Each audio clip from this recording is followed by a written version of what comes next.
Hi, my name is EJ. I'm from the east side of Nashville.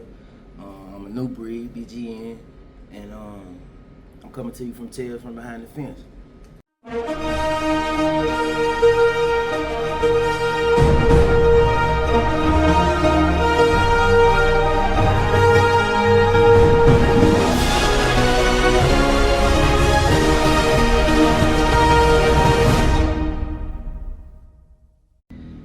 Now, when I start this off, I know a lot of people might think these are exaggerations or maybe it's a little bit far-fetched, but this is reality. This is the reality of what goes on behind the fence when you a certain type of individual.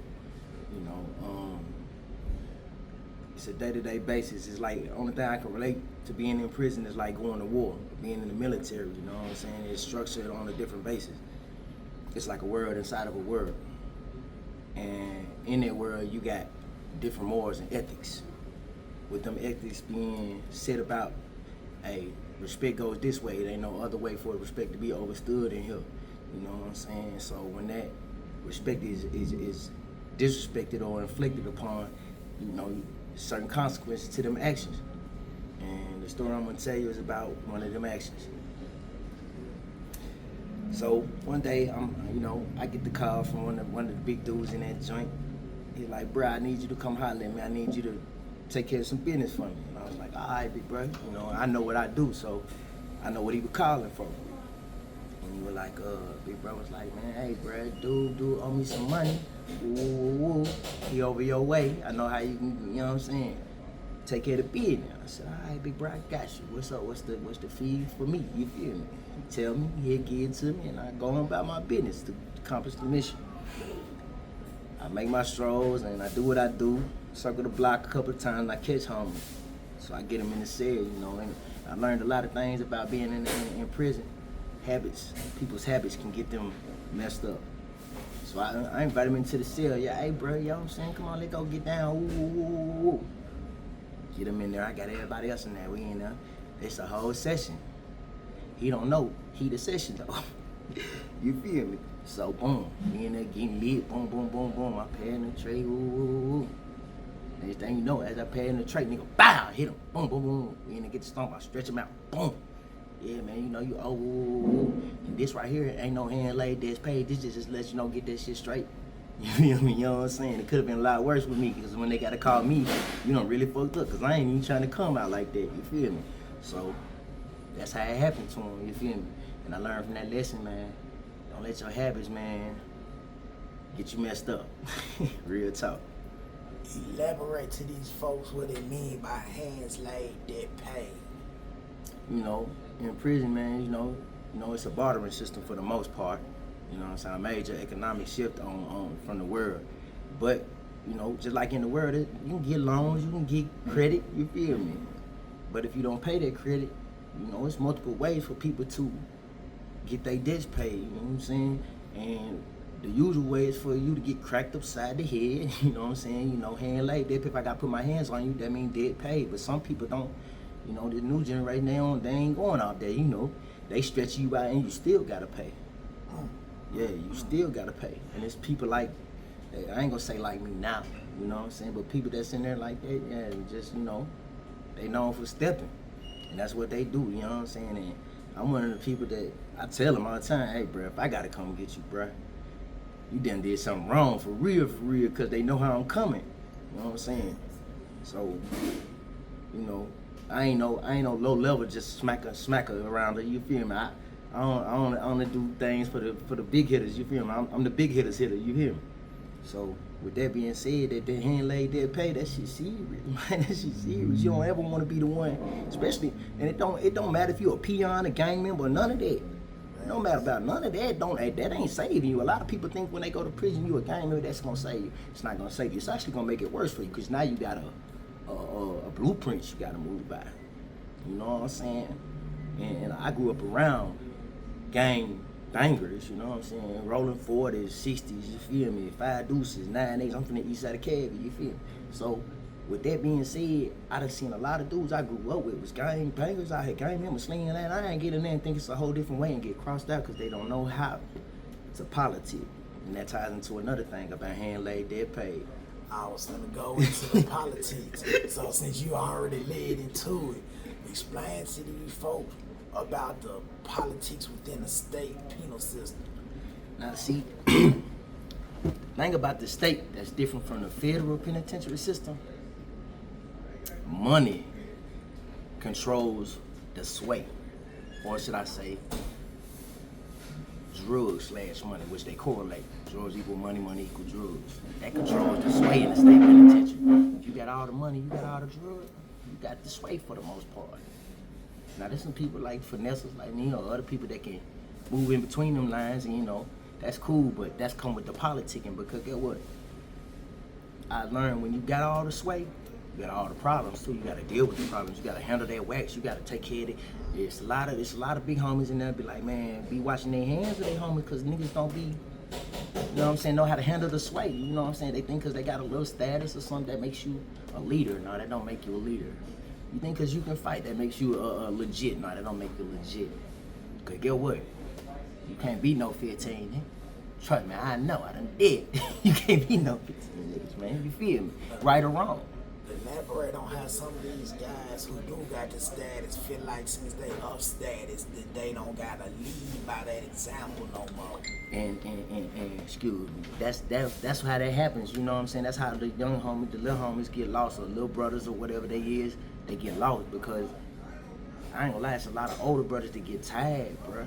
They get tired because the new generation think they already know, because we done gave them so much game that they think they got to know how to play the game, but the game evolved. It didn't start out as a PS4, it started out as a Nintendo, then it went up to some other stuff, and then some other stuff came about. The game evolved, man. This gang shit is evolving. The prison shit is evolving. Everything is evolving. If you ain't evolving with it, you're gonna get left behind. You know what I'm saying? And a lot of these brothers being left behind and they not evolving. They matter of fact, they evolving into something that ain't what it's meant to be. You feel me? If you can understand it. You know what I'm saying? What's 3 rules that somebody gotta abide by when they behind the fence? I'm glad you asked me that. 3 rules. You know, a lot of people think being a man is I fight or I do this. Nah, being a man ain't got none of that. That's all subtitles. A man, to me, and what helped me survive in that to the status I did, it was 3 things simply off top. And my daddy taught me them before prison. He said, to be a man, you gotta treat a man how you want to be treated. Be a man of your word, and if you owe a man, pay him. Simple as that. Simple as that, bro. Preach. Yeah, preach. Alright, now, walk me through the worst day for you in the state penitentiary. Nah. Well, you hit me with a doozy right there, boy. The worst day.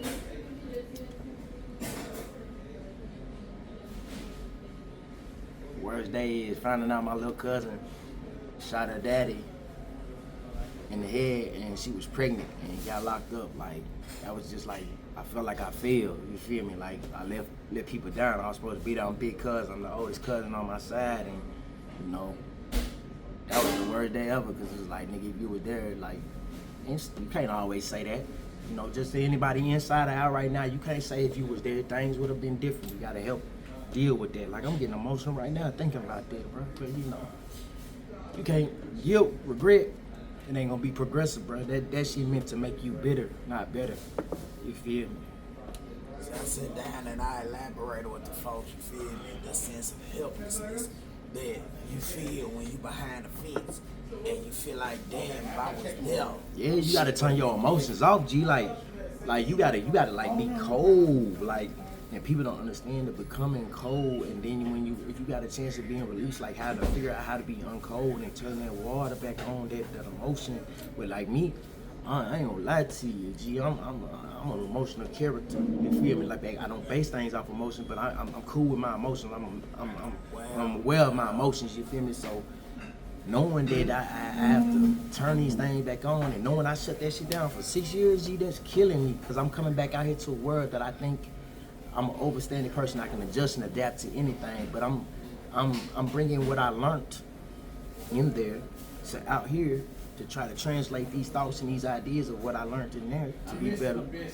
And it ain't translating, bro.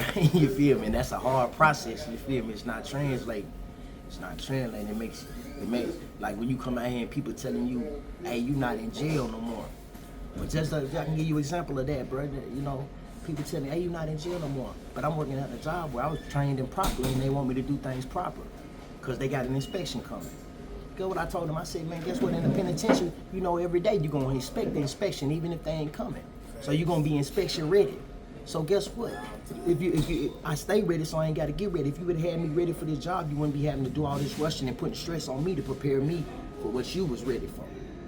You know what I'm saying? These thoughts and these things and communication, and everybody think because communication is just talking. Now, communication ain't just hearing me, it's listening.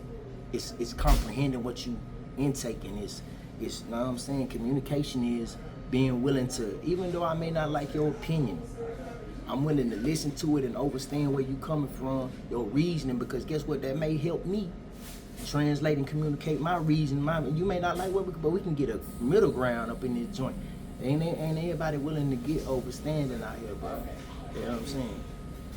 Alright, so help take the listeners into the transition from behind the fence to the streets. Because a lot of people don't understand how it's hard for a convict to go from living a certain type of way for so long to getting back to the streets and expecting everything to be normal. Hey, that's a beam right there for him, because that's what we going through right now. Man, look. Man. Come on, cuz, come on. Man, look, it's on a regular basis, big homie got to tell me, hey, cuz, you not in jail no more, cuz, like, you can't look at this stuff like that. Because I be like, hey, G, for real, G, like, no, they tripping. And I be like, I be like, sometimes I'm tripping. Because it's not that they ain't tripping, but how I respond. I'm tripping too, because I expect them to think like I think, oh, they ain't even been through half of the stuff they couldn't probably imagine. And so when you expect people to correlate to your situation, and even no matter if you can explain it 1,000 different ways, man, if you ain't gonna know that your mama can tell you this oven hot, and if you don't put your hand on that oven, you'll never know the depth of that heat. With a magnitude of how you broke it down, well, you articulate yourself very well. I do my best, people. Articulate yourself very well. I do my best. Hey, my little nigga, man, he was ready to jump out the bridge here, man. He was ready to get in. Like, I said, come on, you got your beautiful gal at home. How long you do behind the fence? This time I did 6 years. The first time I did 5.5. Where'd you do the majority of your time at? The first time I did the majority of River Bend, maximum security, and then this time I did the majority of my time in Hardeman County. So eating honey bun with the knife up. So what's it like being on maximum security for the folks who's never been and who don't know that River Bend is Tennessee's maximum security? It is prison. the maximum security. Like the first time I was there, I seen a man get put to death. I seen a CO get dang near beat to death, dang near retired. It's different. It's a different vibe, you know. Everywhere you go, you got hand shackles and leg shackles to be moved. Whether you going to the shower, you know, it's 23-1. Sometimes you might not even get that. You might be 23-1 without a TV, without a radio. And if you can't read, your mind gonna eat itself. I've seen some people do some stuff I don't even want to say on camera. You feel me? That they did it to themselves. Like, whoa. You know what I'm saying? Like, real. Like, bro, you ain't never seen nobody spell your name in blood on a window across the aisle from you. Spell my name out your arm. Somebody come help this nigga. You feel me? Ain't nobody seen that. I done seen that. Nigga call you to the door and spell your name in blood on his window. And you deal with that and you come out here and smile. So, to me, I be trying to get people to understand. I was diagnosed with PTSD from being on maximum security from that lockdown. I did 3 years, big homie. Now, explain to these folks the mindset of being on 23-1 for 3 years straight and they expect you to even go back into the yard. Yeah, regular. Yeah. Once you've been caged up 3 years, you don't come out to cell on weekends, period. At all. Period. No You rest. take a shower Monday, Wednesday, Friday. If they do shower that day. You go to rec, you don't get up, you don't be up at 6 in the morning, you don't get no sunshine that day. You don't get on the phone like that. You know what I'm saying? It's prison inside of a prison inside of a prison. You know what I'm saying?